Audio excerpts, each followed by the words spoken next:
Alright mate, Slimy here, and I'm going to be honest, but travelling in Minecraft kind of sucks, and I have my reason behind it. Now, Minecraft has quite a lot of mode of transports at this current point in time. Not in this version that I'm playing though. Trying to get around the world in modern Minecraft is a massive pain, and I have my own reasonings behind it.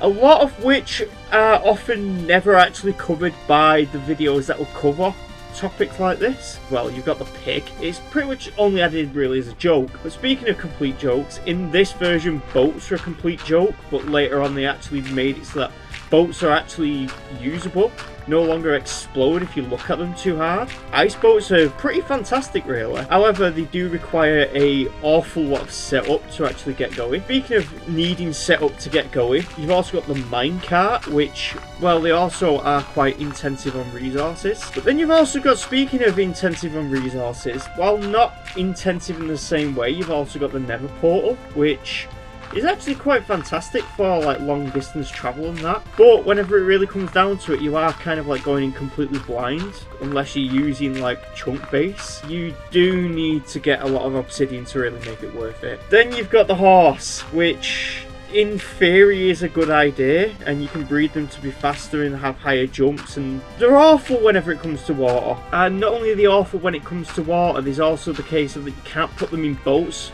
Mojang, why can't we put the horses in boats? It just kind of means that the horses are completely landlocked, and that takes away a lot of potential that they have. But speaking of things that are locked to certain environments, you've got the Strider, which is pretty fast in lava, but it is essentially locked to lava. The camel's kind of the same thing as the horse, but it can dash instead of doing like the high jump thing. And more recently, we've got the Ghast, which is, you know, free flight and that, which is really not something that we had in the game outside of like, you know, creative mode itself and the next option that I'll get into. And you can use the Ghast as a platform, you can carry multiple people and that, you can even attach boats to it, but it is very slow. And there's a reason why most people don't really use these methods of transport in Minecraft, and that's mainly because the elytra exists and it outcompetes everything that all of the others have. I mean, it's very fast, it can fly, and even the power supply rockets are very easy to obtain as well. So setting up a farm for sugarcane and that is quite simple, and creeper farms now are an actual thing that you can do. But then you've also got the only real downside is that you just lose out on your armor points, which when you get full netherite is really not much of an issue. So why is it that people are rushing to get the elytra?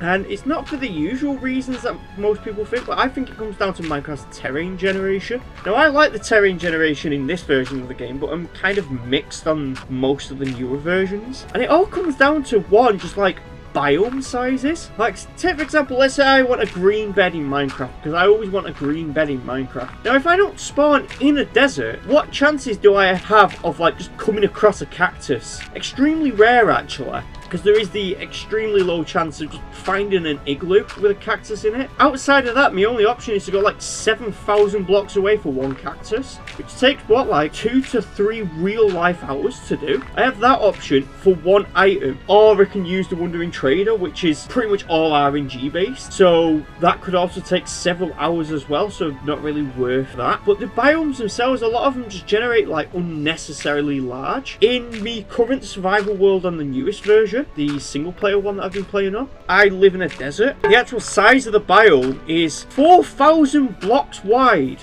right? Now, luckily, I do spawn directly in the middle of it, so it means it's only like 2,000 by 2,000 on either side. But still, for a biome to be several thousand blocks wide, and then when you leave that biome, due to like the biome temperature thing that's in the code, I'm only going to be coming across badlands and savannas for a good while. It means that if I want to find, say, something from a cold biome, there's an extremely low chance I'm ever going to actually do that. And it just leads to a problem where you do really want to get an elytra as fast as you can to like travel through all these extremely large biomes without taking the painfully slow route. So I think the transport issue is mainly tied to biomes and the size of the world and the terrain and that. And I've not really addressed the terrain too much, but I think mountains themselves are a big problem, because if you walk across a mountain in, let's say, this version, you've got the option, do I walk over the mountain or around the mountain? And either option takes at best like maybe about 10 minutes. In these newer versions, walking around mountains now is like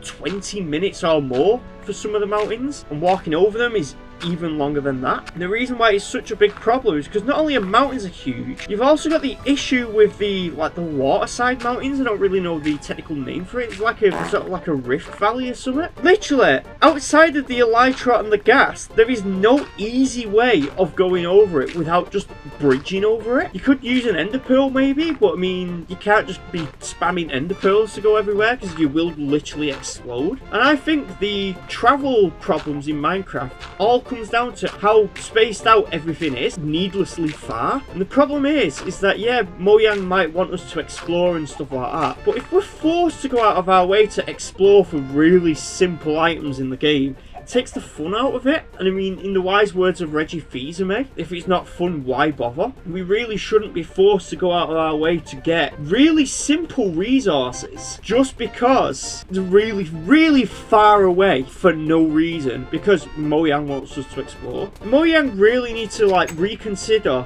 either the travel problem or the world generation problem, because otherwise everyone's going to keep using elytras. People are just not going to use the newer options because there's really no reason to, if you make the world so far and spread out that there's not really any other option. So anyway, people seem to like these kind of ranty videos where I ramble on about random stuff in Minecraft. So if you like this video for whatever reason, don't forget to comment, like, rate and subscribe. Put your ideas and suggestion about what can be done for the travel problem. And I'll see you guys next time. Bye.